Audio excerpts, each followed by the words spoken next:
look at your entire day's work and see the result of it. So the big question is, what are the top agents doing to absolutely crush it in real estate, grow their teams, and add more transactions year over year while so many struggle? If you ever thought about this, you're not alone. No one has been able to get the answers until now. We spent the last few years helping agents sell billions in real estate, rubbing shoulders with top producers, which got us thinking, how can we expose more people to these insights to help raise the standard in the whole real estate industry? We then realized that we could help bridge the gap by getting the secrets from the best of the best so that you can succeed. My name is Andrew Dunn. And my name is Peter Michael. Welcome to Elite Agent Secrets. I think this rolls super nicely, Andrew, into your second point. And I know this is a multifaceted point. There's different layers to this that we'll open up about, but it's about legitimate hard work. Like real estate is hard, and it's about putting in the hard yards if you want to see success. So tell us a bit more about what you see that, like how you kind of understand the terminology hard work and what you meant by that. Because I've definitely got some stuff on this that I think is, I want to throw back your way. For sure. So as far as hard work goes, you never know. Yeah, there's a lot of instability being a realtor. And so, I was always trying to remove the instability of being a realtor. So when I first got started, as I said, it wasn't a fairy tale transition from corporate sales to real estate.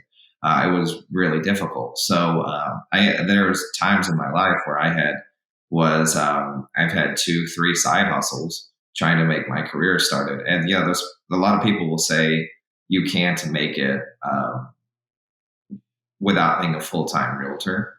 And I think that's garbage. I think that a lot of people can't start being a full-time realtor. And that's the reason we've got a 90% failure rate in the first 2 years, is because people throw all their eggs in this one basket. And it's a really difficult way to make it. The timelines are too far apart sometimes. So that's where multiple streams of income have extremely benefited me. Using your skills to find other opportunities. If you're a realtor, you're already an entrepreneurial individual anyways, because it's not a 9-to-5, that's for sure. And then also just treating your customers with the highest level of service. Like whenever I have a customer call me, unless I'm on the jiu-jitsu mat, I answer my phone. It's like, at some point you do have to slow down. Like now I'm married. So if I'm having dinner with my wife, I'll just hey, having dinner with my family. Can I call you back in 20 minutes? And everybody's like, oh yeah, absolutely. Sorry, didn't mean to interrupt. But at the end of the day, you have to answer your phone when it rings, because that's your lifeline. And so just being there for my customers when they need me is a huge part of my business. So when I want to break down your day, because I think this will come into hard work, right? What does your real estate day look like? How do you break it up? How do you segment? What sacrifices are you and aren't you willing to make? Mm-hmm. Well, I definitely wake up early. I typically get up, around 6:15, 6:30, and I get started. And I am looking at, you've got a lot of office work that you can do in the mornings. Before you do your phone calls, a lot of top producing real estate companies they begin their phone calls at 9:00. I was like, well, I want to get a head start. So I would be calling at 8:30. Just get if I can get a couple more calls ahead of them, then I'm doing pretty well. And then by lunch, I'm wanting to start knocking out my appointments, my tasks for the day. A lot of it, because I do own a construction company, is mixed as far as I'm making my phone calls. And then I may have 2-3 construction appointments, and then I may go show houses in the afternoon and evening. So it all depends upon what are the needs of my clients at the moment. So how many hours per day, per week would you say are real estate specific focused, aka actually focused towards selling homes, not the construction side? How would you segment those two? Is it 50? I would say that right now, I just got back from my honeymoon, And so it's a little bit of a different schedule than normal. But I would like to dedicate probably 20 hours a week towards real estate production, and then also 20 hours a week towards construction, and then another 10 hours a week that's mixed purpose. I can do whatever I need to do those evenings and afternoons to make sure everyone's taken care of. So like the reason I wanted to open up about that is like this really is a part-time gig, and yet you're finding success here. Like you are making money, you are finding the deals, and essentially 25 hours a week part-time, right? And yet a lot of people, like you opened up, it's like you're not going to find success. I think we'd have to take a step back and see how they versus you define the word success, because like everyone's got different definitions, right? But I think the fact that you're doing, give or take, roughly a deal a month, which is, what's the average commission for you? Like $5,000? No, in Austin, Texas, the average transaction is over 400,000 right now. So you're looking at anywhere between 10 and 14 grand. Okay, insane. And that's so 10 and 14K, depending on obviously your split. You're talking essentially, give or take, these are just rough numbers, like you're making a 6-figure per year income, give or take, right, on 25 hours a week. Yeah, so I am making, yes, I am essentially doing that, but also with a construction company, I'm making well over a 6-figure income. Right. That's what you're doing, good money. I mean, obviously there'll be people listening to this, and I love this actually, because this is helping other people to see that a lot of full-time realtors who are doing, 40 hours a week or whatever they say is full-time, it's like the average income is 44,000 a year, right? Those are the numbers we've got. Statistics is the average realtor makes 44,000 a year working full-time. Now it's like, well, you're doing 20 hours a week, 25, you're doing 6 figures, 100 grand a year. So you're already one of the kind of 1% within real estate by being efficient with what you're doing, breaking it up, what you're doing, committing to certain things, having standards. These are all the things that I'm hearing. These are all the things at least you're communicating with me throughout this call, that it's like, actually, this isn't that hard to make. It's not easy, but it's not like I don't need to work 100 hours a week to make 100 grand a year.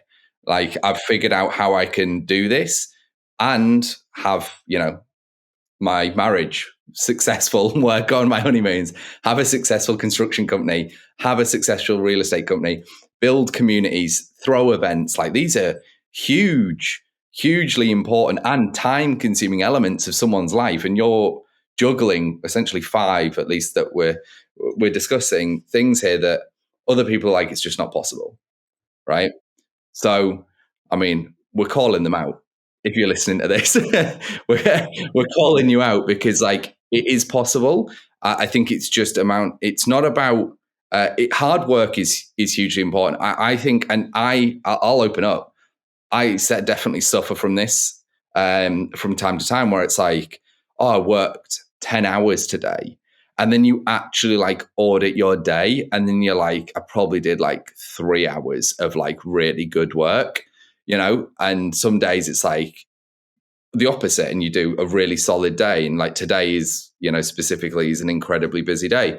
And I think it's about like what you're getting done in those hours. So you're getting up at 6:30 and you are like, very single-minded. I'm going to do the admin stuff. I'm going to get all this sorted. So then the back half of the day, I can do the showings. I can get all that stuff done. And then I can run the construction company mornings to afternoons, right? And, it's planned. It's not chance, is kind of what I'm getting at. That's exactly what I was going to say, is that, Andrew, you're very efficient and you're very deliberate about how you structure your day. So you can almost like get in and get out, like be about the business during the times that you have allocated to it. And then you're disciplined to walk away and spend time with your family, which then your clients also respect you for. I know that's one of the things that I'm personally struggling with, right? It's like always just go, go, go, go, go. And like Andrew Andrew, the other Andrew, is saying. It's like you look at your day and you're like, holy shit, where did my day go? What did I actually get done? What are the deliverables? And you got to audit yourself to stay really in line, because you can work hard, but you can also work smart, and you're combining both of them, but you're not giving enough credit to the working smart yet. So, on top of that, I think that a lot of us, I came from a farming and construction background with my family. We would, I tell you, there's nothing more rewarding than hauling hay all day long. These bales are 80 pounds and you're pitching them all day long. At the end of the day, the way I hear up north, they do it a lot more efficiently than us. But down here, you can do 500-600 bales in a day, which I've done the math, and that's about 44,000 pounds of hay in a day. And if you can imagine that 44,000 pounds of hay fills a barn, and it is so rewarding to look at your entire day's work and see the result of it. And when I came into marketing and sales, you work all day and you don't see anything for it. And I thought, and that was very frustrating for me at the beginning. So then I had to create ways that I could see what I had done. And the way I do that is through, I've got this piece of paper and I'm tracking all the phone calls I made, or I'm tracking all the leads I did, or I'm tracking all my appointments. So that way I can actually see the result. Okay, yeah, you worked 8 hours today. Your office looks the exact same, but you do have proof that you did work. And I think seeing the work that you do really does go a long ways. Hey, thanks for listening to this episode. Now, before you go, we're giving access to a private training we did where we revealed the top 3 niches to get listings today completely for free. So if you want access, you can go and download that training at eliteagentsecrets.com. We're regularly releasing new trainings, guides, and cheat sheets, so make sure to head over to eliteagentsecrets.com and sign up so you don't miss out.